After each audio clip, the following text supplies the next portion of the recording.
Les invitamos a tomar asiento y les damos la más cordial bienvenida a esta segunda sesión ordinaria del año. Hoy, 6 de febrero del 2025, contaremos con la siguiente orden del día: la bienvenida, la lectura del orden del día.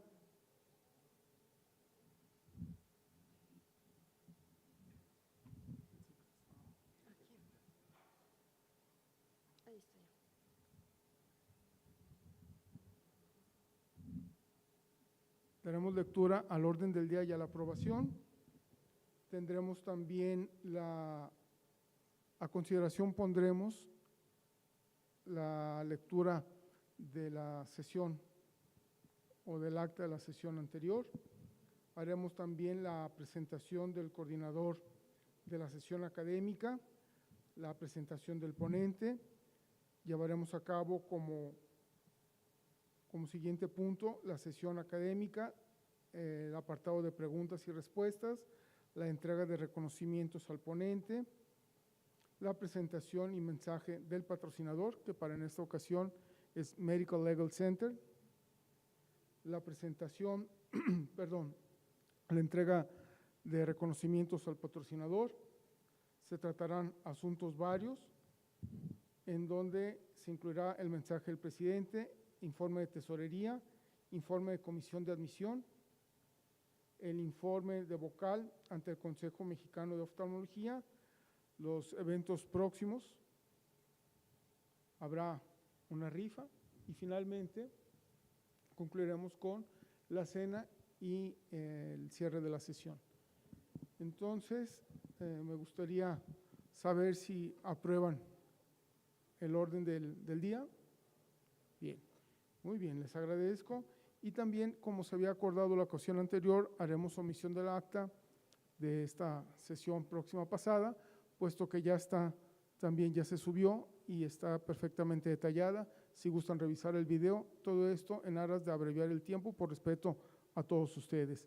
Siendo así, me gustaría que levantaran la mano si están de acuerdo en la omisión del acta y la lectura de la misma, que se haga de manera individual por cada uno de ustedes. Perfecto, gracias. Por unanimidad queda entonces omitida y cederé entonces la palabra a la doctora Luz María Arce Romero para que dé, por favor, continuidad a cómo vamos a llevar a cabo la sesión el día de hoy. Muchas gracias al doctor Topete, secretario anual o bianual del colegio. Para mí es un placer poder estar hoy con ustedes. Muy buenas noches a todos. Y también estoy muy agradecida con el coordinador de esta sesión académica, el doctor Fernando Mora González, muy conocido por todos nosotros. ¿Por qué? Porque él es uno más de nuestros egresados del Centro Médico de Occidente. Es un destacado subespecialista en cirugía de catarata y en ecografía ocular. Es socio del colegio desde 1989. Ha sido también presidente del colegio en el año 1998 y ha tenido múltiples cargos en la Sociedad Mexicana, en el Consejo Mexicano, así como en muchas sociedades oftalmológicas nacionales e internacionales. Además, es profesor en múltiples foros nacionales e internacionales. Sin más, le cedo la palabra al doctor Mora para que nos apoye como coordinador. Un aplauso, por favor.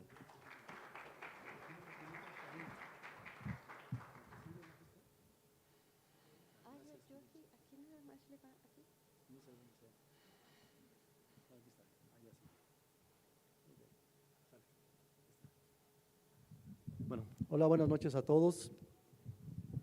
Quiero presentarles a todos ustedes a la doctora Estefanía Ibarra Elizalde, que nos va a tocar un tema que desafortunadamente no veo tanta gente como debería tener esta sesión que vamos a tener académica, porque se va a tocar, ándale, se anda cayendo esto. ¿La desconectaste? Sí. Te andamos echando, bien. Bueno. Un tema que definitivamente creo que es la primera vez en esta sociedad jalisciense de oftalmólogos donde se trata un tema que si bien no es novedoso para muchos, creo que es la primera vez que se va a tratar una sesión de esta calidad, de este tipo en nuestra sociedad, cosa que me da muchísimo gusto, sobre todo porque el tema que se trata ahora, pues es una persona oftalmóloga muy reconocida en el ámbito ecográfico ya en nuestro país, ¿sí? Como es la doctora Steffi. Ella es egresada, como ustedes pueden ver ahí, de Centro Médico, de la UDG, etcétera, y estuvo en APEC. La gente que estuvimos en APEC haciendo ecografía, pues sabemos que a dirección del maestro Eduardo Moragrega, de Mariana Mallorquín, pues son gente que nos ha enseñado mucho. Entonces, para mí es un placer comentarles que el tema que se va a tratar es acerca de ultrasonido Doppler, que es una extraordinaria herramienta que quizás ha sido desaprovechada por muchos de nosotros y nuestros oftalmólogos aquí en Jalisco realmente no le hemos tomado la importancia y no le hemos tomado el aporte que nos puede dar en los diagnósticos oftalmológicos. Entonces, sin más preámbulo, quisiera presentar a la doctora Estefanía Ibarra Elizalde. Por favor, Estefi.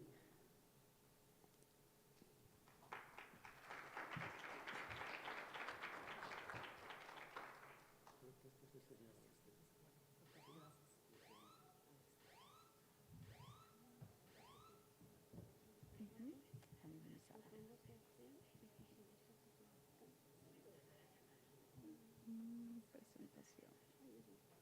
Ahí está. Excelente. Ahí está. Buenas noches a todos. Doctor Mora, pues es un honor que me presente con esas palabras. La verdad que yo me siento honrada de que un doctor con toda la trayectoria que tiene y lo que sabemos que representa en el ámbito ecográfico aquí en Guadalajara, pues me dé esa introducción.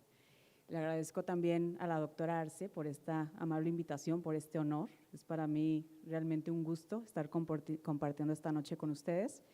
Y pues vamos a empezar con este tema tan apasionante. Realmente muchos de los temas que compartimos en la sociedad me son de mucho interés. Este en especial siento que tiene un potencial enorme como herramienta para distintas patologías a las que ya nos estamos enfrentando desde hace años, pero que tenemos subvaloradas. Y es una herramienta que nos va a servir para un futuro al que ya le estamos pisando los talones actualmente. Ultrasonido Doppler ocular. Entonces, la ecografía modo B actual sabemos que nos ayuda a realizar una descripción topográfica de las lesiones. Podemos detectar lesiones intraoculares, pero sobre todo nos ayuda a hacer una descripción de qué estamos hablando o a qué nos estamos enfrentando en un caso oftalmológico en especial. Entonces, podemos describir de dónde surgen las lesiones, podemos categorizar dónde está localizada, tamaños, su situación anteroposterior, su lateralidad, podemos medirlas, darle seguimiento y saber si son lesiones que tienen un involucro solamente intraocular o también extraocular. Y la ecografía nos permite también hacer un abordaje cinético. Este abordaje cinético nos permite saber si las lesiones tienen movilidad, sobre todo por el comportamiento de los ecos, y saber si tienen vascularidad. Seguramente muchos de ustedes han tenido pacientes con alguna lesión intraocular en la que les describimos si la lesión tiene vascularidad o no. Y describimos, ¿tiene fenómeno de vascularidad positivo o negativo? Pero no categorizamos ni podemos describir cómo es ese flujo, solamente les describimos si lo observamos o no. Aquí es la puerta que tenemos abierta actualmente con el ecodoppler ocular. Entonces se abre un universo de posibilidades para poder categorizar los flujos de lesiones intraoculares que vamos a abordar actualmente. Y para esto tenemos que entender qué es el efecto Doppler. Este efecto es como tal un fenómeno. Y en ultrasonido utilizamos vibraciones u ondas sonoras, que es muy importante determinar cuál es la anatomía de estas ondas para poder saber de qué estamos hablando en ecografía Doppler. Entonces, Doppler significa el cambio de la frecuencia de una onda sonora cuando la fuente emisora, eso es muy importante, el emisor, no el receptor, está en movimiento. Entonces, en este caso en medicina, ¿qué es lo que valoramos? Un eritrocito. El eritrocito está siempre en movimiento. Entonces, esta pauta nos permite describir cómo es una onda de sonido. Una onda de sonido inicia elevándose y luego desciende y aquí termina. Entonces, una onda completa es la elevación hacia abajo y en el centro. Cuando empieza y cuando termina, se le nombra un ciclo por segundo. Entonces, los ciclos por segundo equivalen a un hertz o hercio en español. Entonces, cada hercio representa un ciclo por segundo y es la forma en la que vamos a poder medir nuestras ondas de ultrasonido. Si tenemos 1000 ondas de ultrasonido, le decimos kilohertz, y si tenemos 1.000.000 de ondas, le decimos megahertz. Entonces, en medicina utilizamos frecuencias mayores de 1.000.000 de hertz, o sea, megahertz, para que sepan de la magnitud de lo que estamos hablando. Y quiero aterrizar todo esto para poder definir cómo algo tan teórico se convirtió en esto, que a veces, sobre todo los ecografistas, entendemos lo que es esto porque a veces nos descubrimos a nosotros mismos en esa situación, cuidándonos de que no se nos enreden los cables, que no mueva el ojo el paciente, que no se nos vaya la imagen, poniéndole agua al ojo, pisando el pedal. Y realmente esta teoría es la que nos llevó a esto, por eso es importante. Entonces, todos los sonidos que no detectamos se les nombra infrasonido y son ondas de sonido muy graves que no podemos detectar audiblemente. Entonces, vienen de 20 Hz hacia abajo. Los sonidos audibles son los que van de 20 a 20.000 Hz y el ultrasonido, que es lo que utilizamos, va de 20.000 Hz hacia arriba. ¿Y a quién le debemos toda esta tecnología? Pues empezó todo en 1800. Este señor, que se llama Christian Doppler, como todos o muchos de los austriacos, pues era un genio en física, y este señor describió por primera vez el efecto Doppler. Lo describe no para el sonido, sino para la luz. Y actualmente todavía se sigue utilizando este principio para saber si los astros se están alejando de nosotros o se están acercando.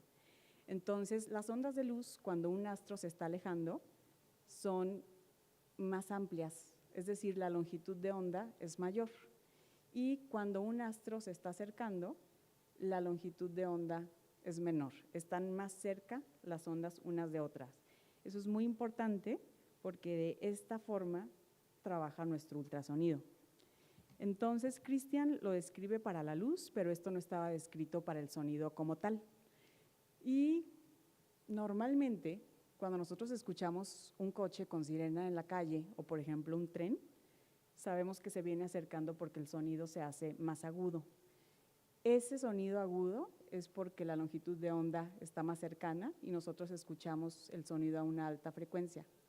En cambio, cuando escuchamos que se está alejando, la frecuencia es menor y sabemos que el objeto se está retirando de nosotros. El transductor de un ultrasonido Doppler detecta esto con el eritrocito. ¿Y quién se encargó, digamos, de demostrarlo? Algo que parece tan simple, es muy importante desmenuzarlo y conceptualizarlo, porque precisamente conceptos tan simples, cuando están categorizados, los podemos llevar a áreas más especializadas en nuestra vida diaria. Entonces, una persona que se llama Buys Ballot, en el mismo 1800 hizo un experimento que se le nombra el experimento más elegante del mundo, porque por ocurrencias de él, dijo, bueno, yo voy a demostrar que este mismo fenómeno de las ondas de luz se puede aplicar a las ondas de sonido. Entonces, teniendo las herramientas de su tiempo, subió en un tren a un grupo de músicos, puso en la estación a otro grupo de músicos y a los dos les indicó que se pusieran a tocar la misma nota. Entonces, describió que efectivamente cuando el tren se acercaba, se escuchaba un tono, o sea, una nota más aguda que la que el músico estaba tocando.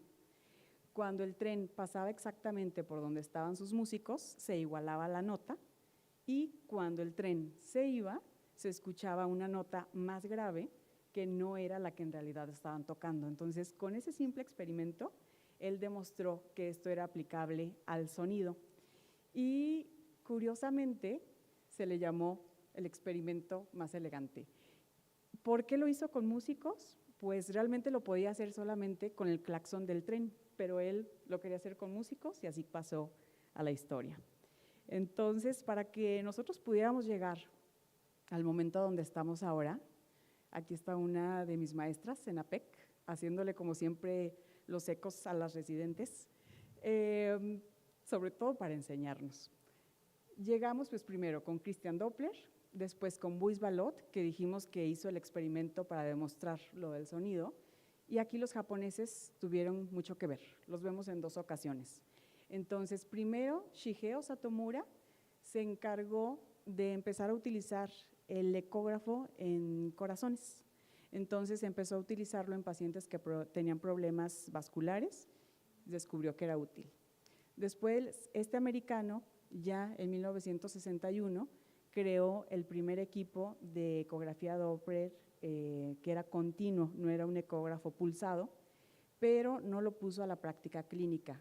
Fue Donald quien lo empezó a utilizar en sus pacientes también con patologías cardiovasculares, y los japoneses, que realmente a mí se me hace algo muy reciente, en 1984 hicieron el primer ecógrafo Doppler comercial. Entonces, los japoneses, digamos que van a la vanguardia en esta tecnología, y ecográficamente todavía no hay un eco que esté individualizado para oftalmología, o sea, utilizamos ecógrafos como los que utilizan los radiólogos. ¿Y cuál es la técnica? Primero, el paciente tiene que estar totalmente tranquilo y en decúbito supino. Tranquilo porque como se está evaluando un fenómeno vascular, si llega cansado, agitado, está hipertenso, vamos a tener modificaciones en los valores de estudio. Sí se pone anestésico tópico para más confort, pero en general el paciente va a estar con el ojo cerrado todo el tiempo. Entonces se hace con una técnica transpalpebral. Y vamos a utilizar una sonda, que para estos casos se utiliza una sonda lineal. Es una sonda que está totalmente plana y utilizamos de 7 a 15 MHz. Esa es la sonda ideal, que es una sonda que los radiólogos utilizan también para la tiroides, entonces se acopló para utilizarlo oftalmológicamente. ¿Y cuáles son las imágenes que vamos a encontrar? Bueno, esta es una carótida, una arteria carótida externa, y podemos ver que en el volumen de muestra, que es este cuadrito diminuto que se ve aquí, aunque lo vemos en una sola dimensión, es un volumen de muestra bidimensional. Entonces, el ecógrafo va a documentar cuando la sangre se acerca al transductor, o sea, el grupo de eritrocitos se acerquen, y va a documentar cuando se alejen, o sea, exactamente igual que la ambulancia. Y lo vamos a graficar con colores. Cuando se acerque al transductor, lo vamos a poner en rojo, y cuando se aleje, se va a poner en azul. Esto se puede modificar, pero realmente está estandarizado para que sea así, rojo y azul. Lo importante de esto es que, aunque vemos que hay flujo, también lo podemos categorizar. Esto se llama espectro, y el espectro nos indica cómo está el flujo de vascular en el área que estamos evaluando. Entonces, lo primero, este pico que está aquí es el pico sistólico, es donde ascenso de la sístole y donde empieza la sístole. Luego disminuye, hay una escotadura que se nombra escotadura protosistólica y que nombra o marca el inicio de la diástole, y aquí el punto más bajo es el punto del final de la diástole. Esas descripciones teóricas son muy importantes porque de esta forma vamos a evaluar a pacientes dentro de la normalidad y pacientes fuera de la normalidad. Aquí abajo se ve un triángulo como negro, como si fuera un triángulo con la punta hacia arriba. Ese triángulo indica que el flujo es laminar, porque curiosamente los vasos o los eritrocitos, cuando están dentro del vaso, circulan más rápidamente en el centro que en las laterales del vaso. Por eso se ve el pico y como retardado el flujo en las laterales. Entonces, esta es una imagen muy representativa de cómo se ve algo en grande, pero cuando vamos a evaluar el ojo, ¿qué podemos detectar? Lo primero, podemos evaluar la arteria central de la retina, o sea, imagínense la maravilla que es eso. Lo otro, las arterias ciliares posteriores y la arteria oftálmica. Entonces, el ecógrafo tiene un complemento de 2 tipos de ultrasonido. Tiene una ecografía modo B, que nos permite ver dónde estamos ubicados, y tiene el ecodoppler como tal. Y aquí tenemos una zona que estamos evaluando, el nervio óptico, que es la sombra acústica que tenemos en medio, y tenemos aquí la arteria central de la retina, y las laterales son las arterias ciliares posteriores. Entonces, aquí tenemos ya identificado, pero podemos medirlo. Es algo complejo porque cuando nosotros detectamos la arteria, cualquier mínimo movimiento que el paciente haga, o sea, puede ser cualquier cosa, pero si se mueve por respiración o por tener el ojo cerrado, no nos damos cuenta que movió el ojo, se escapa a la imagen inmediatamente, o sea, perdemos el espectro. Entonces, para poder documentarlo, el paciente se tiene que quedar bien fijo, y realmente eso es lo que hace a veces tardada la técnica del ecodoppler, porque se tiene que tomar en el momento exacto, y además, para poder tener este espectro, se tienen que esperar varios latidos. Entonces, una pulsación, otra pulsación, otra pulsación, y el espectro completo se da con latidos múltiples. Entonces, si el paciente mueve el ojo, ya perdimos todo y hay que volver a empezar. Entonces, cada una de las arterias que evaluamos tiene un espectro diferente. Esta es la central de la retina. Ahora, las ciliares posteriores. Las ciliares posteriores las vamos a encontrar al lado del nervio óptico, en las porciones laterales. Entonces, siempre medimos primero la arteria central de la retina y luego las ciliares posteriores, pero en su porción medial y en su porción lateral, las dos. Y si se fijan, el espectro es diferente, se ve menos marcado que si fuera, por ejemplo, la carótida, es más bajo. Y tenemos también la arteria oftálmica. Entonces, la arteria oftálmica la vamos a encontrar siempre en la porción medial de la órbita, entre la pared y el nervio óptico. Y ya dejo de parpadear. Entonces, va a estar en la porción medial, es más fácil de encontrarla porque es más grande, y generalmente el espectro, como lo pueden ver, también es mucho más definido. Entonces, tenemos el pico sistólico, tenemos la escotadura protosistólica, tenemos el inicio de la diástole y empieza el siguiente latido. Entonces, todos los parámetros, aquí lo interesante viene en que para nosotros como mexicanos es tan nuevo que no tenemos patrones todavía estandarizados para nuestra población. O sea, el área de oportunidad en esto es impresionante, desde categorizar a nuestra población, conocer dónde estamos parados, porque la mayoría de las publicaciones, realmente todas, no son todavía mexicanas, o sea, falta más evidencia, pero pues nos basamos en la evidencia que hay internacional. Entonces, ¿cómo aplicamos esto a la vida cotidiana, nosotros con nuestro paciente? Lo primero, la utilidad hasta ahorita más estudiada es en pacientes con glaucoma. La mayoría, si no es que todos los pacientes con glaucoma, tienen aumento de los índices de resistencia de la circulación. Entonces, si nosotros medimos a un paciente sano, tiene un índice de resistencia normal. Los pacientes con glaucoma tienen índices de resistencia aumentados y tienen todos los flujos disminuidos, a excepción del glaucoma de tensión normal. Esto es importantísimo. Los glaucomas de tensión normal tienen un aumento de la velocidad al final de la diástole, a diferencia de todos los demás, que también tienen aumento de la velocidad al final de la diástole. Entonces, se ha documentado entre la etiología multifactorial que tiene el glaucoma y que a veces hay pacientes que están exageradamente bien controlados y no podemos explicarnos por qué tienen progresión, pues resulta que tienen daño en la microcirculación y de esta forma se puede documentar de una forma objetiva. Otra utilidad impresionante es para poder analizar las lesiones intraoculares. Entonces, quiero que vean esta imagen. Esta imagen es un carcinoma metastásico, a coroides. Entonces, pueden ver que la definición, pues realmente, para ser un equipo que no está especializado para nivel intraocular o para el uso oftalmológico, pues realmente la resolución es buena, se puede evaluar la lesión coroidea. y fíjense la circulación que tiene. Esto, aunque parezca algo desordenado, tiene un patrón. Ahorita les voy a enseñar otras imágenes. Entonces, tenemos una lesión coroidea vascularizada de esta forma.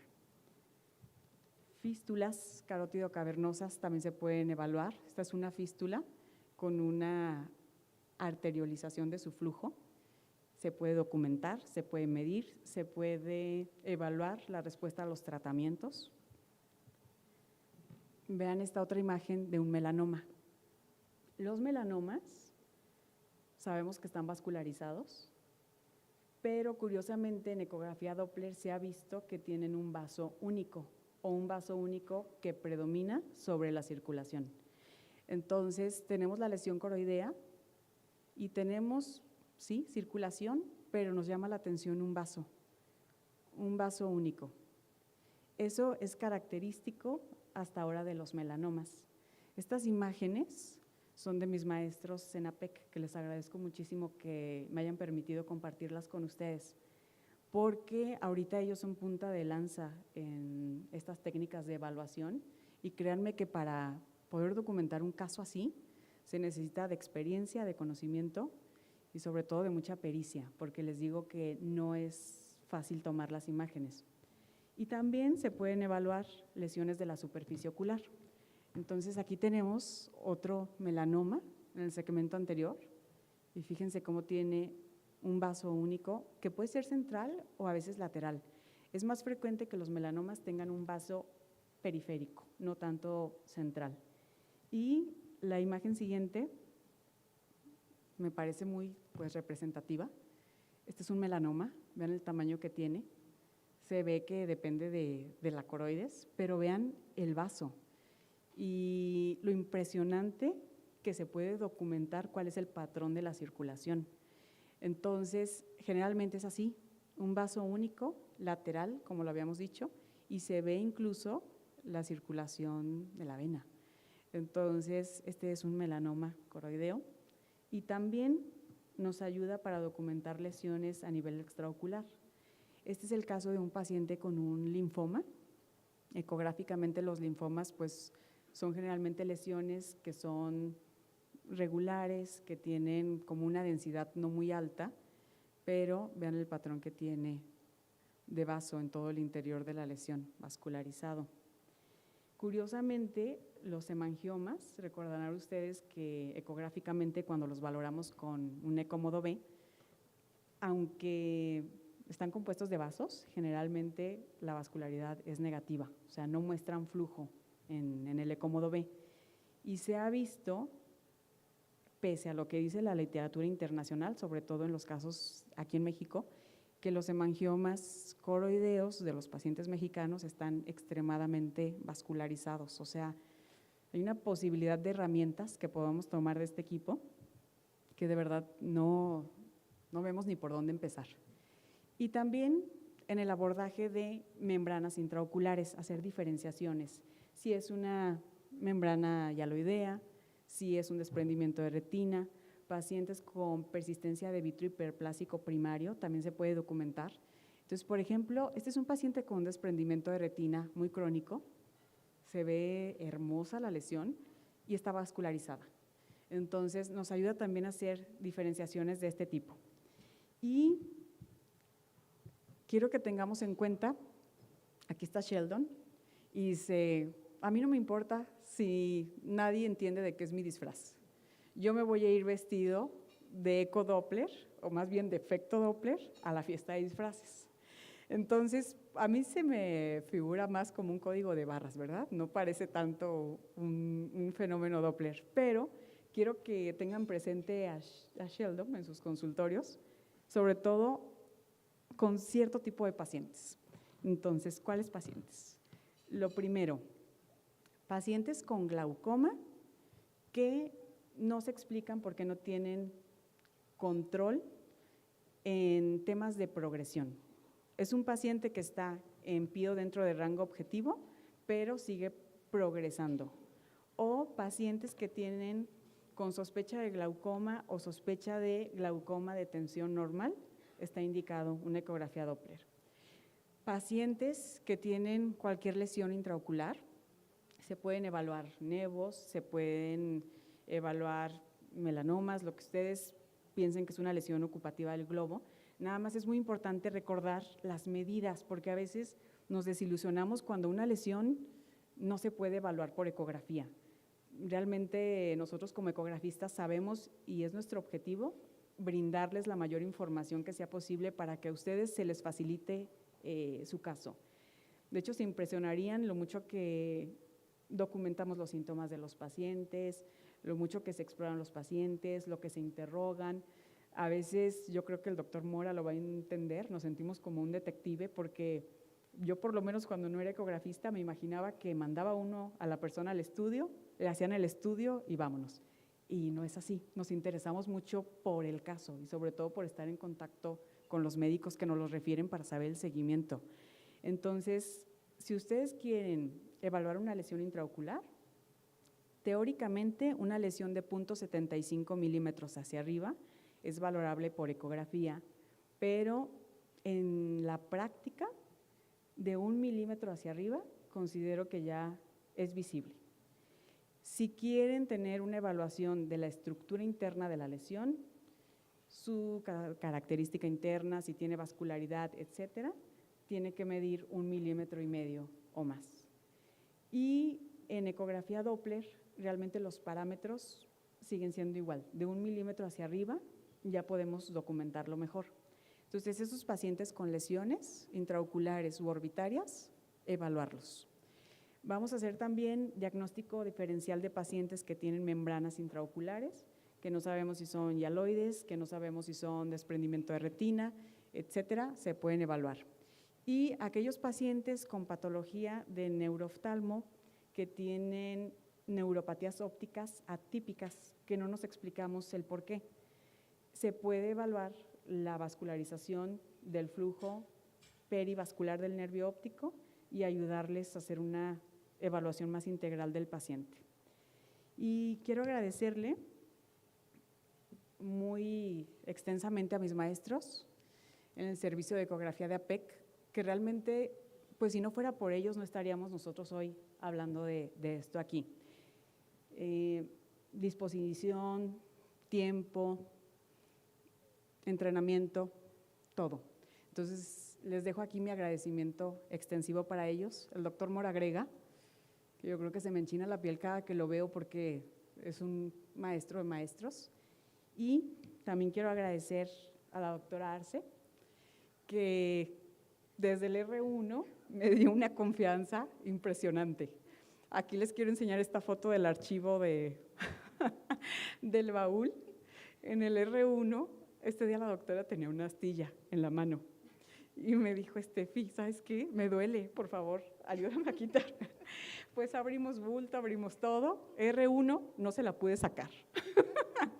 Pero siempre a todos los residentes, no solamente a mí, pues ha tenido una confianza impresionante y le agradezco mucho por eso, doctora.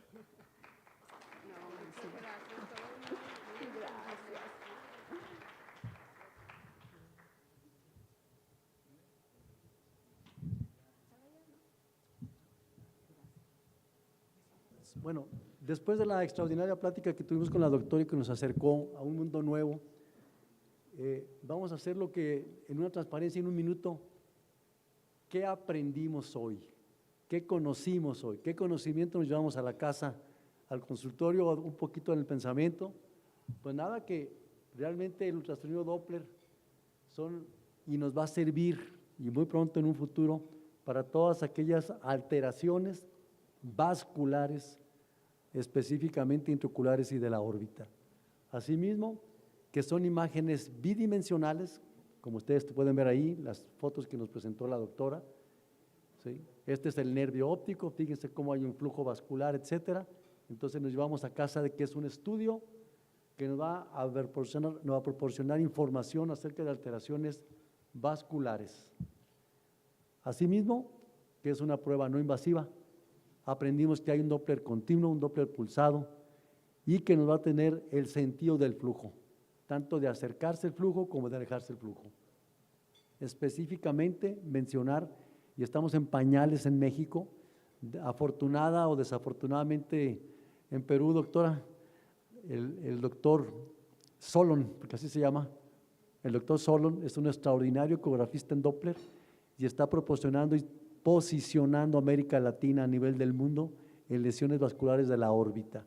Entonces, este es un ejemplo como la oftalmología en ecografía, pues nos habíamos detenido, estábamos en pañales, pero estamos aprendiendo, específicamente en aquellos pacientes que tienen una neuropatía óptica, que no sabemos ni de dónde. Acuérdense de la neuropatía óptica clásica, el médico no ve nada y el paciente no ve nada. ¿Cuántos glaucomas no tienen que tiene presiones de 12? El doctor Topete lo puede comprobar, presiones de 12, 10, y sin embargo se sigue dañando el campo visual porque sigue habiendo daño en el nervio óptico. En un futuro esto nos va a ayudar. ¿Hay alguna pregunta para la doctora? ¿Alguien quisiera comentar algo? Si no, para cerrar el tema. ¿Sí? Sí, doctor Ibáñez. ¿Le acercan un micrófono al doctor o si nos puede escuchar? Ah, aquí está Miguel, si quieres acercarte. Estefi, ¿quieres venir, por favor, si te pregunto? Porque de esto yo también desconozco muchas cosas. Bueno, antes que nada, Fanny, extraordinaria la plática. ¿Sabes lo que me llamó mucho la atención? Las imágenes que pones de las ciliares posteriores. Aquí nomás faltó que aclarara si eran las largas o las cortas, porque ahí ya me perdí, ¿no? ¿Cuántos equipos Doppler hay aquí en Jalisco para hacer esto? La pregunta sobre las ciliares. De hecho, hay mucha discrepancia en la bibliografía porque la raíz de las arterias viene siendo la misma, pero las arterias ciliares posteriores largas se van sobre todo a la circulación del iris, forman el arco vascular del iris, y las ciliares posteriores cortas son las que se quedan alrededor del nervio óptico. Esas son las que medimos, doctor, las ciliares posteriores cortas. Okay. Y de ecografía, actualmente los radiólogos tienen su eco, pero la semana que viene llega el mío. Bueno. Entonces ya va a haber, pero no hay ninguno. Okay. Actualmente no. Muy bien, gracias. ¿Alguien más? ¿Alguna pregunta, alguna consideración? Sí, doctora. Hola, buenas noches. Mucho gusto, Fanny. Yo soy la doctora Ana Ponce. Hemos estado hablando por WhatsApp por lo del bienal. Bueno, yo soy glaucomatóloga, entonces pues me es de mucho interés. De hecho, hubo una plática en el Colegio Mexicano de Glaucoma que dio la doctora mallorquina al respecto. Y sí, nosotros como glaucomatólogos pues tenemos muchas preguntas. Por ejemplo, si hay ya estudios de correlación con angio-OCT. O sea, también en cuanto a Doppler, como en angio-OCT, vemos que los pacientes con glaucoma tienen una reducción del flujo y de la perfusión, pero no hay bases de datos normativas, ¿no? No solo en mexicanos, o sea, en población en general con glaucoma. Sabemos que está reducido, pero no sabemos qué significa, ¿no? O sea, realmente los valores. Entonces, quisiera saber si están haciendo algún trabajo o si ya hay alguno de correlación con angio-OCT, con flujo peripapilar. Y otra cuestión, el doctor decía, pacientes con glaucoma, presión de 12 que están progresando. Entonces, hay muchas cosas. Si no tenemos una monitorización de 24 horas de estos pacientes, pues una medición matutina pues no nos dice nada, ¿no? Entonces, lo que vemos en estos pacientes es que suelen hacer dips nocturnos. Los pacientes tienen hipotensión arterial en la noche y eso genera una alteración en la presión de perfusión ocular, pero nosotros obtenemos la presión de perfusión ocular de forma indirecta. O sea, es la presión arterial media menos la presión intraocular y así obtenemos ese parámetro. Entonces, creo que sí nos va a ser de mucha utilidad poder medirlo realmente los flujos y esas serían mis preguntas. Si hay estudios con angio-OCT y si a estos pacientes con progresión tuvieron monitorización ambulatoria de la presión intraocular. Ana, mucho gusto. Mucho gusto. Fíjate que no, todavía no hay esos estudios comparativos. Precisamente, como dice el doctor Mora, es que estamos en pañales. O sea, esto, aunque desde 1800 ya empezaba el Doppler, etcétera, nosotros aquí apenas vamos empezando. O sea, realmente todo es nuevo. Tenemos un campo inmenso de investigación y de hecho ni siquiera hemos estipulado los parámetros normales bien para nuestros pacientes. Entonces, es lo primero que tenemos que hacer. En APEC ya se están haciendo estos trabajos de documentar cuáles son los valores normales de los flujos para nuestros pacientes y estos trabajos nos dicen que todos, absolutamente todos, o sea, no va a haber un paciente que tenga glaucoma, que no tenga reducción del plico sistólico, que no tenga reducción de la velocidad de final de la diástole y que no tenga aumento de las resistencias, comparados con la bibliografía que hay internacional. Entonces, por ejemplo, un paciente que tiene excavaciones amplias, pero está pericampimétrico, le puedes hacer flujos y puedes darte una idea de hacia dónde va. O sea, realmente las posibilidades son infinitas, pero todavía no está categorizado como tal con la angio. Y la segunda pregunta que me decías acerca de… Si te voy, ajá, es que… ok, no, tampoco, Ana. Pero pues se abre un campo de estudio enorme, tanto pues haciendo un match aquí en Guadalajara con APEC, pues, o sea, son infinitas las posibilidades que tenemos para que nos ayude a abordar a nuestros pacientes. Y un comentario adicional. Fíjate, doctora Ponce, que ya estoy viejo para esto, pero te quiero comentar un detalle.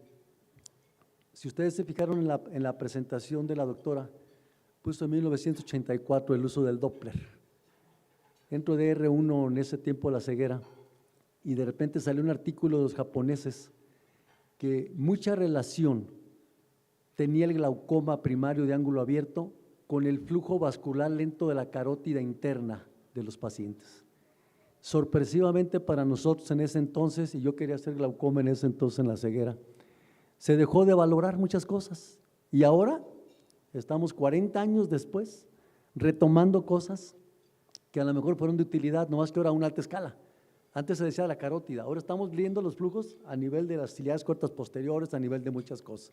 Entonces, como pueden ver, tampoco es de que ahorita llega un paciente con glaucoma y se lo voy a mandar a la doctora Steffi a ver qué nos dice. Pues espérate, tenemos que agarrar experiencia un poquito, y qué bueno que tenemos a Steffi con nosotros, porque yo pienso que aquí en Guadalajara, honestamente, Steffi, creo que vas a ser el punto de lanza y vas a abrir aquí en Jalisco la punta de lanza de lo que es el Doppler en ecografía. Entonces, yo me congratulo de ser tu amigo. Muchas gracias.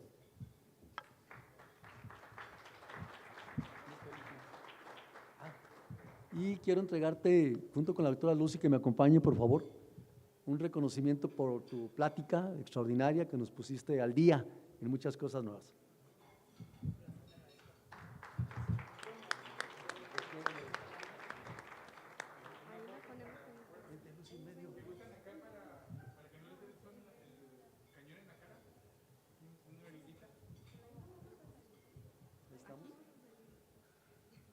Una, dos, tres. Para que no les dé el cañón. Muy bien, Steffi. Muy bien.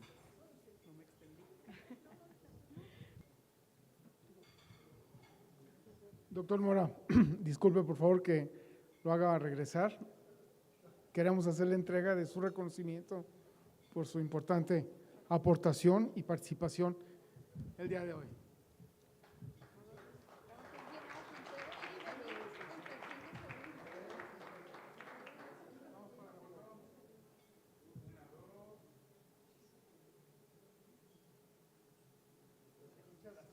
A usted.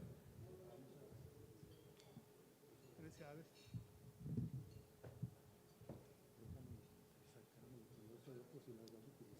Ah, sí, no se preocupe. Ah, pero espera, ahorita se la doy. No voy a usar nada. Está grabado ahí. Ahorita se la doy. Pero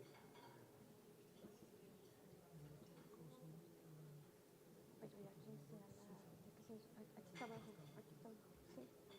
Aquí está abajo. Sí, ahorita ya.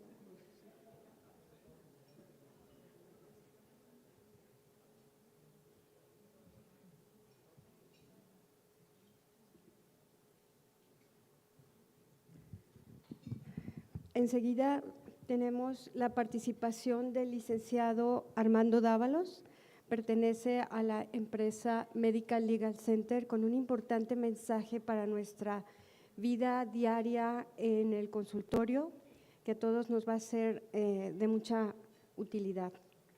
El tema es cartas de consentimiento informado y su importancia en la atención oftalmológica. Adelante, licenciado Dávalos. Aquí está. Buenas noches a todos. Muchas gracias por la invitación, doctora Arce. Y bueno, quiero ser breve. Ahorita escuchamos un tema donde la tecnología hoy en día pues es un enfoque nuevo en muchos campos de la medicina, como estamos hablando ahora de la oftalmología, una ecografía que nos permite ya un sistema Doppler, que anteriormente solamente escuchábamos Doppler cuando hablábamos de cuestiones ginecológicas. Hoy ya estamos estableciendo su importancia y su uso en la oftalmología. Y es por ello que quiero tomar este tema, que es cartas de consentimiento informado. Yo creo que más allá de hablar de la cuestión de responsabilidad profesional que tienen los médicos hoy en día y cualquier profesionista en México, sí tendríamos que verificar el por qué los médicos de cualquier especialidad tienen una lupa puesta de forma especial ante las autoridades, ante la comunidad y ante los pacientes. Y bueno, pues es porque salvaguardan la vida, conservan los órganos y preservan la salud. Entonces, ante la Constitución mexicana, el artículo cuarto nos permite dar a conocer que la mayor importancia es salvaguardar la vida de cualquier ser humano en México. Entonces, bueno, de aquí la importancia de su quehacer profesional y el por qué, de alguna u otra forma, hay tanta regulación hacia la profesión médica. Entonces, bueno, voy a continuar. Pues, bueno, sabemos que la responsabilidad profesional es la obligación que tienen los médicos de reparar y satisfacer las consecuencias de los actos, omisiones y errores voluntarios. Bien sabido también es que la medicina no es una ciencia exacta. Entonces, ustedes pueden practicar algún procedimiento 1000 veces con 1000 pacientes diferentes, pero en el procedimiento 1001 puede haber una situación ajena a su procedimiento, a su expertise y a su conocimiento, que muchas veces no lo sabemos y que ni la misma historia clínica nos permitiría saber. Les puedo poner un ejemplo de un caso de un anestesiólogo el año pasado, que en una cirugía se le colapsó el paciente porque a la hora de intubarlo, el tubo era de un material que le causó alergia al paciente. Y en plena cirugía ni el paciente sabía que era alérgico y colapsó, ¿verdad?, la persona en plena cirugía. Y nada tuvo que ver con el procedimiento quirúrgico que se iba a realizar. Entonces, bueno, finalmente pues puede haber una situación voluntaria o involuntaria, pero ante la autoridad tendremos que reconocer estos actos, omisiones o errores. Entonces, sabemos que hay dos tipos de medicina en México. Para los que trabajan en alguna institución, pues es muy diferente a la práctica que ustedes llevan en su consulta privada. En la consulta privada ustedes pueden elegir al paciente y decir si lo atienden o no lo atienden, poner un costo y mantener condiciones. En la consulta institucional, ustedes reciben al paciente sin elegirlo y sin tener los medios muchas veces adecuados para los tratamientos o incluso para una consulta eficaz. Entonces, también hay que denotar que desafortunadamente en México hay dos tipos de medicina, la institucional y la privada. Por tanto, en cualquiera de las dos establece una relación tácita donde el paciente establece un vínculo con el médico y es en esa relación tácita que se forma un contrato donde hay obligaciones y derechos de ambas partes. Pero desafortunadamente hoy en día parecería que los derechos de los pacientes están por encima de los derechos de los médicos. Y es aquí la importancia del tema que estamos revisando. Bueno, como les decía, se establece un contrato médico que genera derechos y obligaciones y para ustedes el desconocimiento de las obligaciones del marco jurídico no los exime de ninguna responsabilidad ante la autoridad, sea civil, penal o administrativa. Por tanto, qué bueno que existe esta capacitación continua científica, como el tema que acabamos de escuchar, pero también es importante que conozcan el marco legal que regula hoy en día su ejercicio profesional. Y bueno, ¿qué les recomendaría que tuvieran eventualmente como conocimiento genérico? Pues por supuesto es de forma breve la Constitución, la Ley General de Salud, Ley de Servidores Públicos. Si trabajan en una institución, muchas veces preguntamos, oye, ¿conoces el contrato colectivo que regula tu ejercicio profesional al interior de la institución? Y muchas veces no lo conocen a cabalidad. Otro punto es el Código Penal, hay regulaciones según los estados, el Reglamento General de Salud, las normas oficiales mexicanas y las guías de práctica clínica, que seguramente normalmente es lo que más conocemos. Ahora, las normas oficiales no nos obligan a actuar de determinada forma, pero sí ante una autoridad regulan el ejercicio si se realizó conforme a normatividad o fuera de ella. ¿Qué es lo que les recomendaría que previnieran ustedes? Bueno, atención médica de calidad. Y cuando hablamos de atención médica de calidad, no tenemos duda del conocimiento ni de su expertise como científicos, ¿verdad? Como académicos, sino más bien la parte de trabajar en la seguridad del paciente, pero también que trabajen en la seguridad de ustedes mismos. Yo creo que hoy en día la tranquilidad con la que ustedes pueden ejercer es de lo más importante. Otro, trato digno al paciente. Información al paciente o a su familiar. Aclarar dudas sobre algún procedimiento. Tratarlo con confidencialidad. Agotar protocolos establecidos. Dejar constancia de órdenes de exámenes de gabinete, laboratorio y de los resultados en el expediente clínico. Y aquí hago un énfasis del expediente clínico que ahorita voy a tocar más adelante, porque hoy en día COFEPRIS, sin ser una autoridad, sí es una entidad gubernamental que hace revisiones en los consultorios, sobre todo en la práctica privada. Digamos, dice, vamos a Guadalajara, mete en una tómbola electrónica las diferentes especialidades y al azar elige hacer una revisión de 10, 15 consultorios al mes. Entonces van a llegar y les van a revisar desde sus instalaciones, si tienen algún equipo que esté autorizado por la misma dependencia COFEPRIS, si tienen algún medicamento que no esté caducado, que tengan los expedientes si les solicitan de algún paciente en concreto. Entonces sí tienen que cumplir con algunas situaciones. Y muchas veces nos hemos encontrado en los casos que revisamos que no existe expediente clínico siquiera, ¿verdad? Básico. Entonces sí les diría que también es importante que tengan esto en consideración. Y la otra, dentro de la norma 004 que habla del expediente electrónico, está, y aquí está subrayado, recabar firma de consentimiento informado del titular del derecho. Otro punto es derivar al paciente a interconsultas cuando sea necesario. Pues sabemos que hoy una patología es multifactorial y por tanto es de un trabajo interdisciplinario.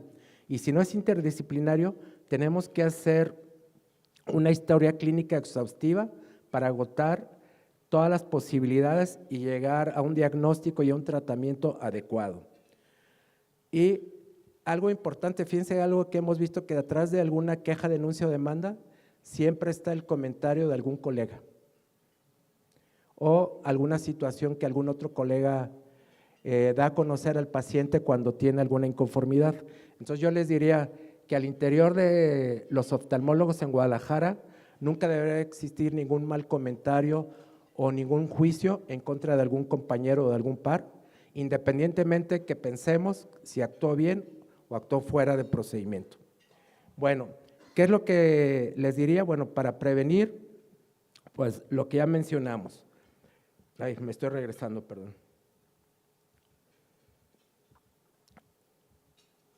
Les recomiendo que sí lean la norma 004, son varios puntos. Si ustedes manejan esta norma, seguramente van a tener que recurrir a otras 24 más al menos, pero si visualizan esta, les va a ayudar mucho. ¿Cuáles son los elementos insalvables? Siempre debe existir una nota médica que tenga fecha, firma y los datos básicos del paciente. Ahora, ¿qué es un consentimiento informado? Pues es un documento escrito, signado por el paciente o su representante legal. Muchos de ustedes trabajan con menores de edad y aquí la importancia de que el tutor o el padre firme el consentimiento informado. Fíjense que hemos tenido casos donde padres que están en un juicio de divorcio incurren y hacen valer su derecho aparente de, si la mamá llevó al hijo, decir que él no consintió sobre algún procedimiento o algún tratamiento. Entonces, hay muchas cosas que ustedes tienen que hacer en su investigación o en su historia clínica para saber quién debe firmar un consentimiento. Y también un consentimiento debe firmarse comparando algún documento oficial, que puede ser el INE, la cédula o el pasaporte, porque yo puedo firmar aparentemente un consentimiento y solamente estoy poniendo una rúbrica, y al final de los tiempos, si llegara alguna comparación, no va a existir una firma realmente autógrafa comparable con algún documento oficial. Entonces, el consentimiento se puede utilizar para un procedimiento médico invasivo, un procedimiento quirúrgico, para fines de diagnóstico, como ahorita estamos viendo, un estudio Doppler requeriría de una carta de consentimiento específico, y también para fines terapéuticos o rehabilitación o incluso de investigación. Ahora bien, realmente un consentimiento no solamente es un documento, es un proceso mediante el cual el paciente confirma voluntariamente su deseo de participar en un tratamiento. Pero ¿cuándo lo consiente? Cuando está informado cómo se llama el procedimiento, en qué consiste el procedimiento, los riesgos que conlleva ese procedimiento, los beneficios que puede generarle, pero también las responsabilidades que lleva el paciente post procedimiento o durante el procedimiento. Y fíjense que es algo que hoy no estamos trabajando. Normalmente los puntos que se establecen es padecimiento, procedimiento, riesgos y beneficios, pero nosotros estamos sugiriendo que manejen las obligaciones de los pacientes. ¿Cuántos de sus pacientes pueden tener algún desprendimiento de después de que pusieron, perdón,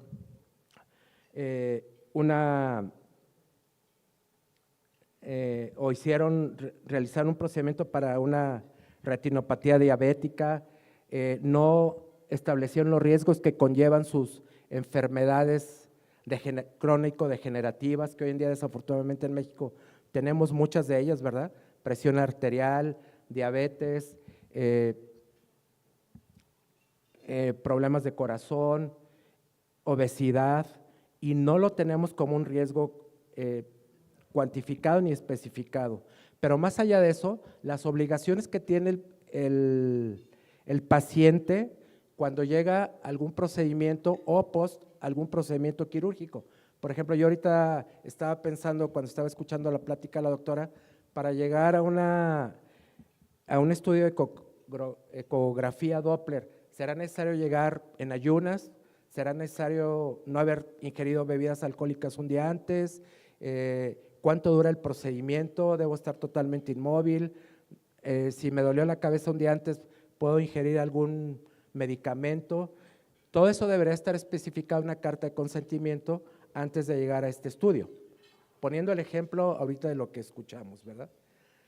Pero también si me dicen, oye, te voy a hacer un procedimiento intraocular y durante 3 semanas no tienes que estar expuesto al sol, debes usar lentes que tengan cierto nivel realmente depolarizado, debes de usar un gorro, y no lo hago, finalmente algo que resulta es que el procedimiento no fue o no tuvo los resultados esperados sin que fuera una responsabilidad del médico tratante o del procedimiento o de la técnica o del equipo, fue una responsabilidad del paciente. Y aquí es donde toma importancia el consentimiento informado que ustedes manejan, porque la visión realmente es un órgano muy apreciado por todos los seres humanos. Yo creo que la salud en general, pero hoy en día, ¿qué haríamos si no estamos revisando la pantalla? ¿Qué haríamos si no revisamos nuestra computadora? ¿Qué haríamos si no vemos nuestras redes sociales, nuestros mensajes? Realmente, hoy en día la visión es un órgano que nos mueve más allá de cualquier otro y por tanto tiene un valor fundamental en el quehacer de nuestra vida cotidiana. Y en ese sentido, pues, la importancia de las obligaciones de los pacientes que ustedes deben de notar. Y un consentimiento informado no es un machote, es una carta donde se especifiquen estos puntos por cada procedimiento que ustedes tengan a bien implementar dentro de su práctica profesional. Debe estar firmada por el titular del derecho, obviamente si es menor de edad debe estar firmada por el tutor, y si no hubiera algún tutor o fuera alguna situación de no está algún familiar presente, pues al menos por 2 testigos que se sugiere que sea un colega de ustedes y algún familiar del paciente. Las cartas de consentimiento, como cualquier acto jurídico, es revocable. Entonces yo te puedo hoy firmar que mañana me voy a someter a una cirugía de ojo, pero mañana llego, aunque ya la haya firmado, la puedo revocar, porque no estoy seguro, porque no tengo dinero para pagarla, por lo que sea, ¿verdad? Puedo tener mi razón para revocarla, pero también debe existir un documento donde se firme esta revocación. Y bueno, finalmente, las recomendaciones genéricas es, sí conozcan el marco jurídico que hoy en día tiene que ver con su quehacer profesional. La actualización científica, creo que en general todas las especialidades en México la hacen de forma continua y de forma brillante. También importante la certificación profesional que tengan, el trabajo interespecialidades, pues con angiólogos, con médicos internistas, según la situación que estén manejando. La relación médico-paciente es vital. Yo sé que a veces los pacientes en México no tenemos esa disponibilidad de contestar un cuestionario. Muchas veces quiero saber si realmente nos dicen los pacientes algo en la historia clínica. Por ejemplo, si me voy a sujetar a una cirugía, yo creo que pocos pacientes son los que especifican si consumen mucho alcohol, si fuman mucho o si toman algún estupefaciente. Yo creo que ahí muchos de los pacientes podemos mentir y eso representa muchas complicaciones. Entonces, también esa es una obligación de los pacientes o de los que somos pacientes, ser veraces en la información que proporcionamos al médico tratante. Y vuelvo a repetir, lo más importante es que todo quede registrado en el expediente. Desafortunadamente, las quejas, denuncias y demandas en los últimos 2 años se han incrementado exponencialmente. Y más del 90% de los casos que manejamos en estos 2 años no tienen un fundamento legal.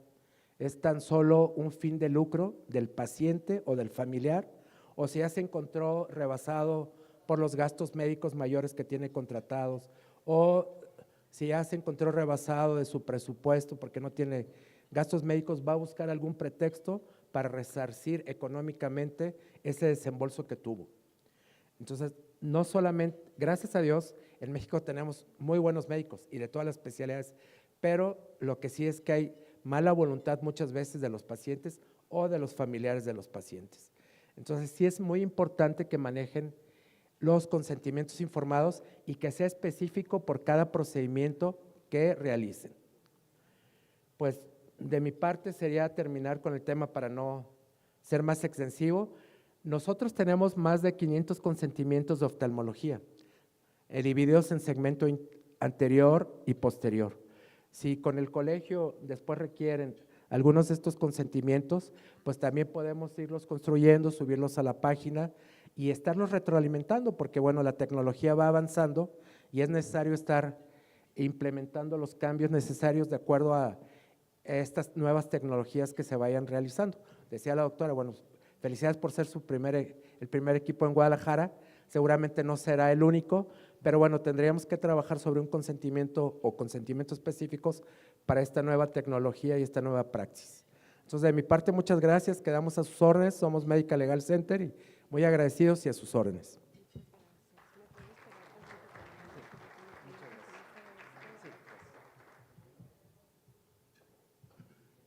Pues nuevamente muy agradecida por aceptar la invitación, aceptar el patrocinio para el Colegio de Médicos Oftalmólogos de Jalisco, que somos todos los aquí presentes y otros más que no pudieron acompañarnos.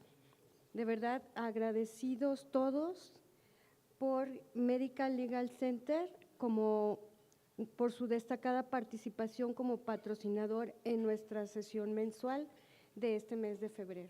Muchas gracias. Vamos.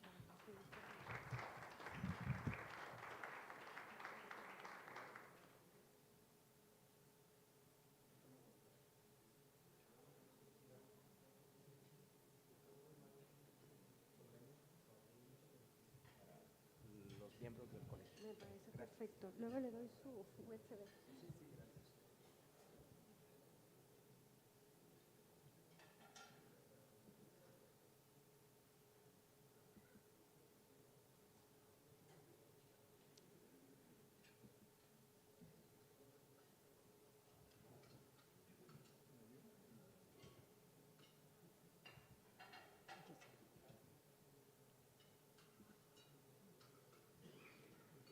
Bueno, espero que estén disfrutando esta cena y bueno, tenemos varias comunicaciones de parte de algunas de las comisiones de la mesa directiva que se nos hace importante que ustedes las conozcan, y para no hacer la sesión extremadamente larga, podemos enviar comunicaciones vía chat, vía correo, o también en la página encontrarán otras cosas muy puntuales que ustedes deben de saber.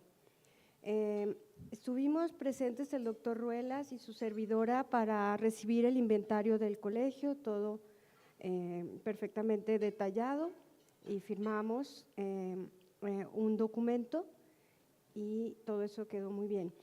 Hicimos una sesión del comité ejecutivo para tomar varios temas en relación a una sesión que se hizo, la primera sesión de la Sociedad Mexicana de Oftalmología para todos los presidentes estatales, pues detallándonos básicamente todo lo que se homologó y que tenemos que estar todos al corriente de esa situación.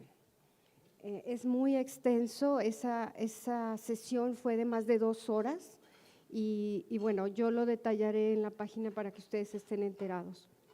Después hicimos una evaluación física del colegio, de la casa, que por cuestiones que ya ha mencionado el doctor Mario, no se pudo hacer grandes labores de mantenimiento en años pasados, pero estamos en eso, se evaluó y consideramos que lo más urgente es la impermeabilización antes de que llegue la temporada de lluvias.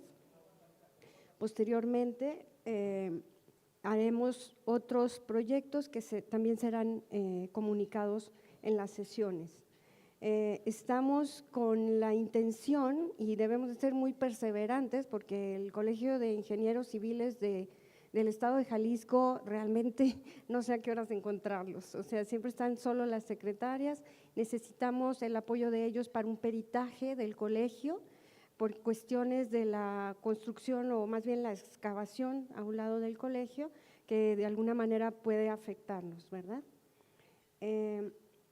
Se hizo como tal una solicitud del proyecto a 3 diferentes empresas de arquitectura que también se expondrán más adelante. En cuestión de la Asociación Mexicana de Jalisco, Asociación Médica de Jalisco, estuvimos en comunicación para pedirles el apoyo de las instalaciones para una campaña de glaucoma y se nos reservó el día 12 de marzo para estar ahí con ellos. Pueden contactar a la doctora Anita Ponce, a su servidora o a Sara en el colegio para voluntariamente apoyarnos en esa labor, que será también tomada en cuenta como horas de servicio social, que son las que también pide la Sociedad Mexicana, pues no de todos, pero de algunos, ¿no? Entonces pueden anotarse.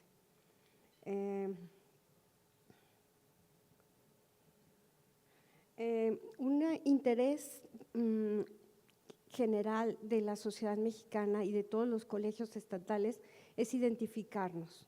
Ellos nos tienen identificados ya con una credencial que podemos descargar en su página. Sin embargo,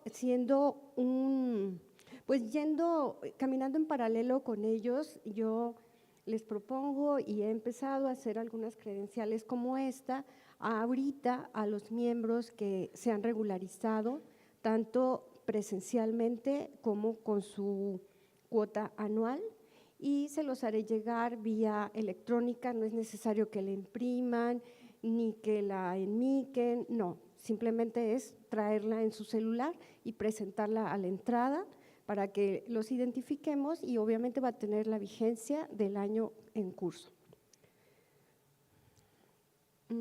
Aquí, en relación al curso, aquí les doy una muy buena noticia: el curso anual, que ya está proyectado desde hace más de 6, 8 meses. Acabamos de recibir la carta del Consejo Mexicano de Oftalmología, en donde nos otorgan 23 puntos. Gracias por los coordinadores de módulo que hicieron posible este resultado. Y bueno, vamos a seguir en pro de que el curso sea todo un éxito. Ahora invito a la doctora Maribel Montoya, tesorera del colegio, para que nos dé informes al respecto de eso, que nos va a estar dando a grandes rasgos cada mes algo de su área.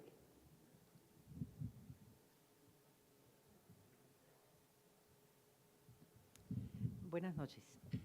Bueno, voy a darles una información generalizada del informe, del mes de enero, de los ingresos, de lo que hay en caja chica, de lo que hay en la cuenta de BBVA y de la cuenta de inversión. A grandes rasgos les puedo mencionar que los ingresos de este mes de enero, de las cuotas que se recabaron por los pagos de anualidad, fueron de 56 asociados y sumaron 106,400 pesos. 2 de los asociados, las cuotas fueron anticipadas y pagaron en el 2024, que sumaron 3,800 pesos, haciendo una suma total de 110,200 pesos. Bien, en cuanto a caja chica, el saldo inicial al 1 de enero tuvimos 5,696 pesos con 20 centavos. Se tomó de la cuenta de Bancomer 5,000 pesos y hubo un ingreso en efectivo de 1,500. De 4,500. Ahí hay un pequeño error. No, perdón, sí. Sí, efectivamente, sí es cierto. Sí, en efectivo de 1,500, haciendo un total de caja chica de 12,196 pesos con 20 centavos. De los cuales en enero se hicieron pagos de ese mismo total. Hubo un egreso por pagos varios de 7,639 pesos con 20 centavos, quedando un remanente de 3,057 pesos con 20 centavos. Como información, en la cuenta de banco, iniciamos con un saldo de 35,218 pesos con 35 centavos y sumando al final del mes 207,045 pesos con 78 centavos por el ingreso de las cuotas de anualidad. En la cuenta de inversión se recibió en enero con 2,455,535 pesos 45 centavos y al final del mes tenemos 2,372,453 pesos con 74 centavos.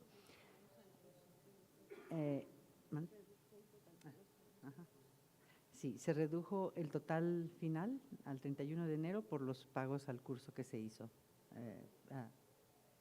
a la PEC. ¿A qué? Sí, los anticipos al hotel. Bien, y en datos más detallados los tenemos en la cuenta. Si alguien se interesa por saberlos con más detalles sobre caja chica y lo demás, están a su disposición. Bien, gracias.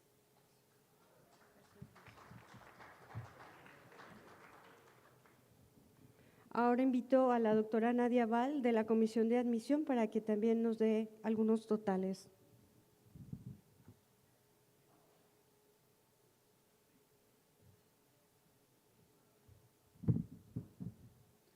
Buenas noches a todos. A raíz de la petición de la homologación que hizo la Sociedad Mexicana de Oftalmología al colegio, la doctora Luz María me pidió que sacáramos los totales de los socios que están al corriente, de los que están activos, de los que ya son mayores de 70 años y de aquellos que están como que en la cuerda floja para que sean dados de baja.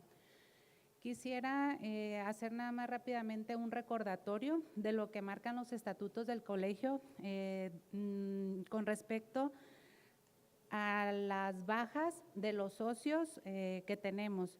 En el capítulo 13, artículo 71 de los estatutos del colegio, se establece que se dejará de pertenecer al colegio bajo alguna de las 5 siguientes condiciones. La primera, que el asociado por solicitud propia, mediante la presentación de una renuncia por escrito, se ha dado de baja. Segundo, por ausencia a las sesiones ordinarias en los últimos 3 años, independientemente de que tenga al corriente las cuotas.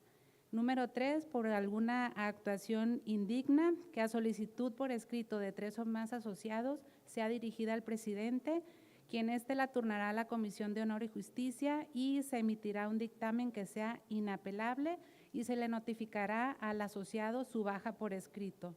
Número 4, cuando el asociado tenga un retraso de 3 años en el pago de las cuotas y al cual se le tiene que notificar por escrito que tiene 3 años que no paga y que se le da un plazo de 3 meses para cubrir el adeudo.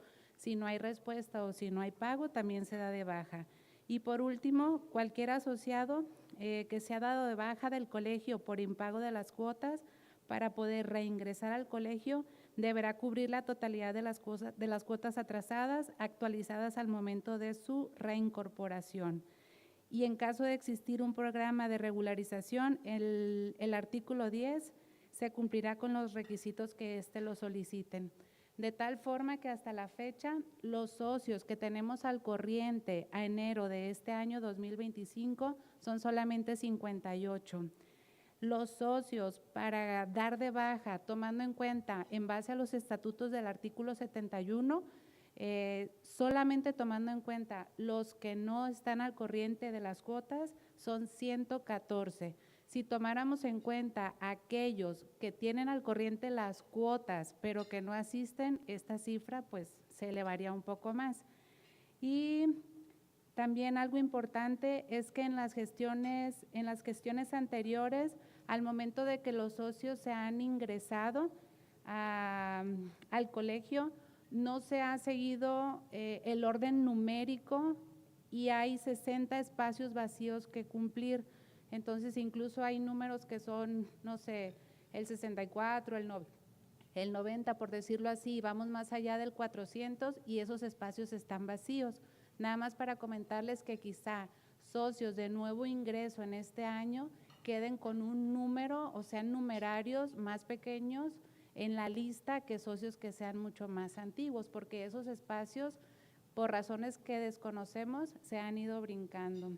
También hay una nueva indicación que los socios mayores de 70 años se les va a hacer llegar, por indicación de la doctora Arce, una circular o un correo electrónico personalizado en el cual ellos, como ya tienen más de 70 años, tienen que hacer una solicitud al colegio para que ellos pasen a estatus de socios eméritos.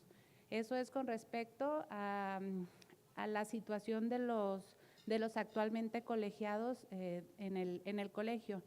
Y específicamente en lo que respecta a la comisión de admisión, tenemos unas ideas nuevas. Queremos que los socios que ingresen nuevamente al colegio hagan una presentación de la tesis, porque son principalmente oftalmólogos recién egresados, que se vuelva a hacer como la presentación de la tesis aquí con nosotros, en una sesión dedicarles unos 8 o 10 minutos para que lo hagan, que los agremiados los conozcan, porque de repente se van incorporando nuevos socios y no sabemos ni siquiera quiénes son.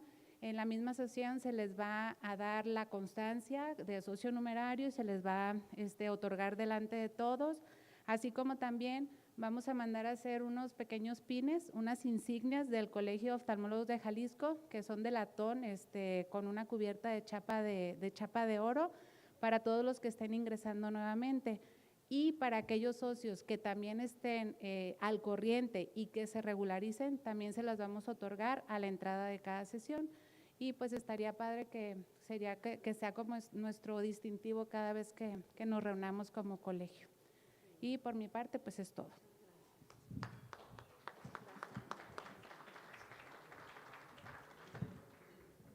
Mande. Sí, adelante, doctor.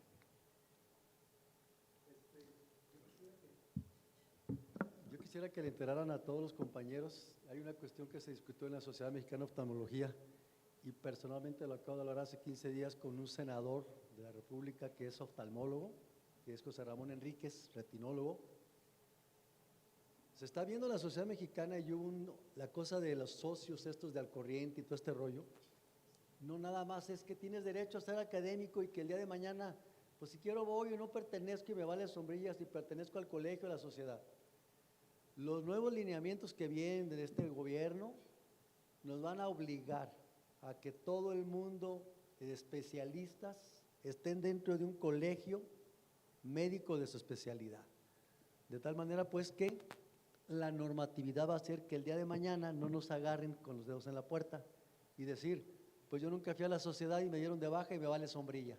Porque la nueva normatividad viene en el sentido de que independientemente de si tiene uno una demanda o no, no va a pasar mucho tiempo en que así que nos están expidiendo o nos están exigiendo una certificación, una cédula de especialidad, también nos vayan a exigir una cédula de que pertenecemos a un colegio médico de la especialidad. Y eso, ¿quién me lo comentó? El senador de Morena, José Ramón Enríquez, que es retinólogo. Entonces, para que por ahí, si alguna gente todavía está pensando que me vale gorro, en un futuro, no sé cuándo, pero así como se propuso que los colegios deben ser cada 2 años los presidentes, cualquier ratito va a venir la nueva normatividad de que tengamos que pertenecer a un colegio médico de la especialidad y tener una, digamos, credencialización. Por eso es que la idea de Toño Pasca ahora de adelantarse a este rollo, de tener una credencial, una identificación. Entonces, si todos aquellos compañeros médicos que no están, con toda honestidad, que no vienen a las sesiones o que no pertenecen al colegio, no nos vaya a agarrar la sorpresa de que tengamos que tener una normatividad y nos exijan una credencialización, a lo mejor para poder ejercer la profesión. Eso es lo que se ha comentado en la sociedad. Y lo Sí. que me comentó exactamente el senador José Ramón Enríquez, actualmente de la mayoría de Morena, ¿no? Comentar esto, independientemente del partido. Sí, muchas gracias, doctor, por su intervención, muy cierta, muy interesante, y lo vamos a detallar toda esa sesión que fue, como les decía, muy larga, los voy a detallar en la página para que estén pendientes. Enseguida voy a ceder la palabra a la doctora Aurora Gutiérrez Barrón, que es la vocal ante el Consejo Mexicano de Oftalmología de nuestro colegio. Adelante, doctora Aurora.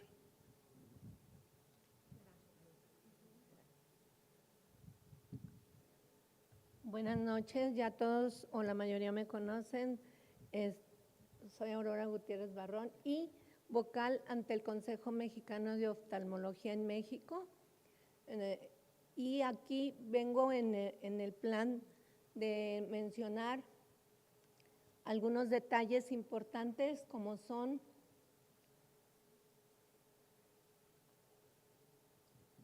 el tener el honor de estar con ustedes. Agradezco su participación. Bien, en el Consejo Mexicano de Oftalmología que se llevó a cabo el día 7 de diciembre en la Ciudad de México, encontramos varias… Oye, ¿me traen el celular?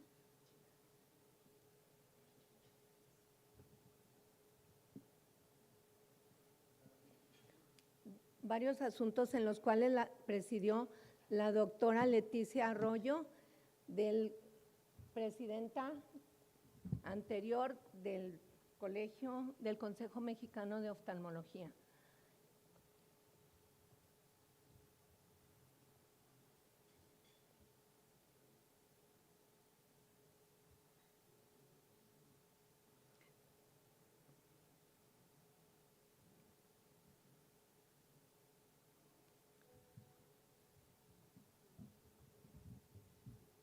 Bien.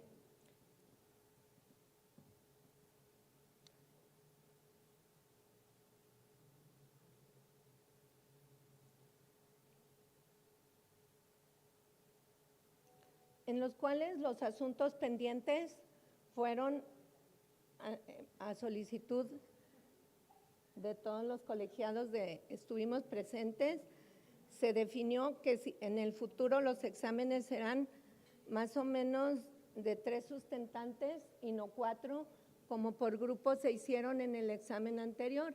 Todavía no se sabe cuándo, pero serán 3 y no 4. La evaluación aumenta el costo de la certificación. No precisamente se ha dicho cuánto, pero el costo debe aumentar dado que CONACYM tiene un aumento que incrementa del 7 al 10% en diplomas. Así que el costo actual de la certificación es de 4,000 pesos y el de recertificación va a ser de 6,000 pesos. Es ahora. Bien, las fechas de exámenes del 2024 las vimos, aquí están, pero del 2024. Ahorita vamos a trabajar lo que sigue para 2025. Fueron el 22 y 23 de marzo en Ciudad de México, del 24 al 25 de mayo en la ciudad de Guadalajara, nuestra sede, y el 16 y 17 de agosto en Monterrey, del 8 al 9 de noviembre en Ciudad de México. Se informó que el examen que se realizó en Guadalajara, Jalisco, fueron estos hospitales los que participaron. El Hospital Ramón Garibay, el Hospital Valentín Gómez Farías, la Unidad de Médico Familiar del IMSS número 52, el Centro Médico Nacional de Occidente, IMSS, el Hospital Civil de Guadalajara, el Hospital San José, Oftalmológico San José, y tuvimos buenos resultados. Ahorita los vemos aquí, pero por lo pronto estamos ya anunciando las fechas próximas de examen que van a ser el 14 y 16 de febrero en Ciudad de México, el 16 y 17 de mayo aquí en Guadalajara. Importante para que ustedes participen, todos los que hemos tenido a bien ser sinodales, porque los sustentantes van a ser todavía 4 por grupo y bueno, sí necesitamos que todos participemos.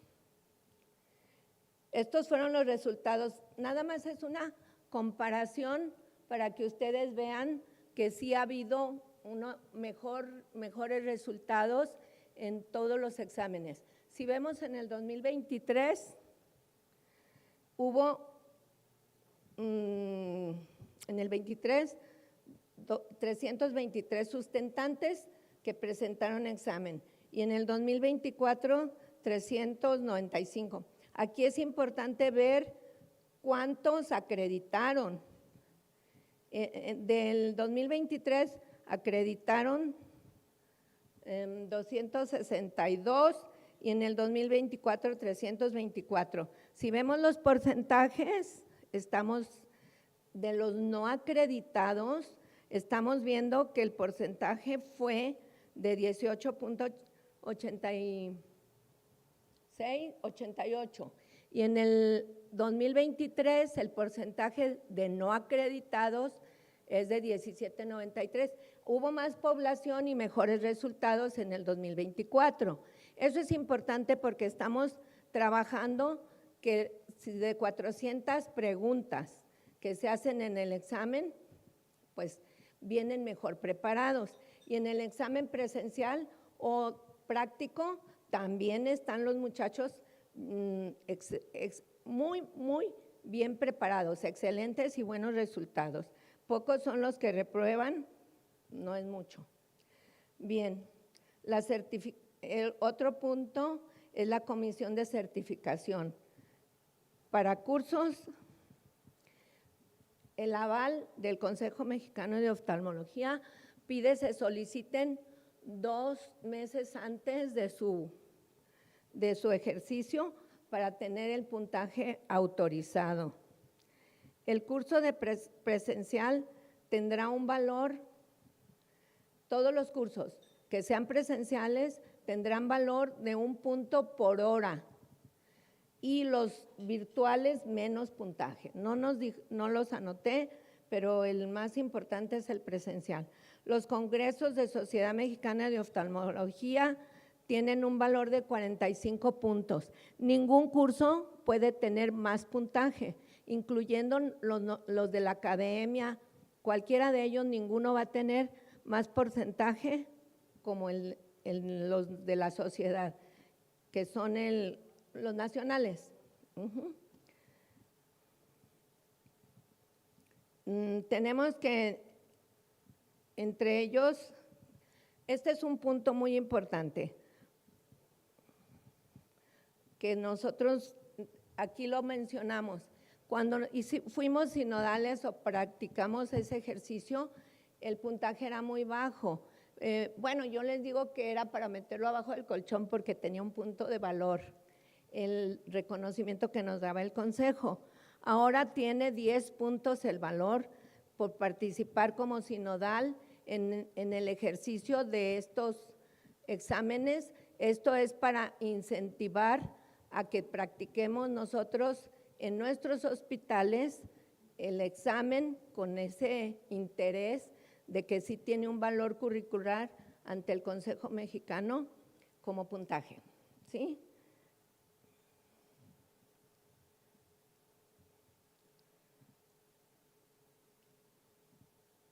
Bien. ¿Dudas hasta aquí?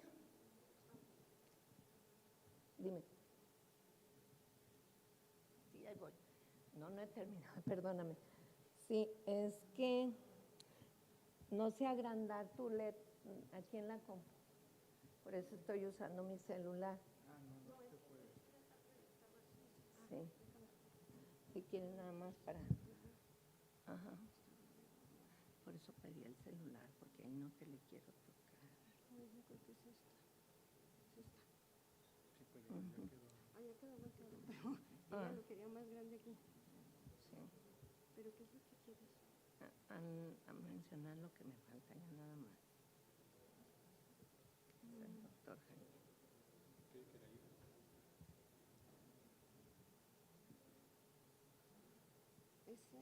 Ahora se proyecta al revés.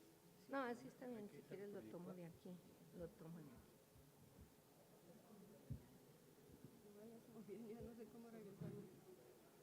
Bien, ya para dar por último, el informe fue terminando con la comisión de certificación, nos dijo que cuando manden ustedes una fotografía que les requiera para documento, es importante que la fotografía sea reciente. Dicen que no quieren que nos veamos con canitas y que mandan uno muy de cuando estábamos más guapos. Bien, otro punto fue que en ese día se hizo la presentación de nuestro presidente, porque la doctora Leticia sale y entra como presidente el doctor Francisco Beltrán de la Vega como presidente. Y bueno, una muy buena noticia para Jalisco es que el doctor Jaime Navarro Sánchez, que aquí nos acompaña, es el vicepresidente. Y bueno, para mí y para todos debe ser un honor, un orgullo, ya que es de Jalisco. Casi la mayoría son de Ciudad de México y en esta ocasión está con nosotros. Se pone de pie, doctor, para que lo conozcan algunos que no lo conocen.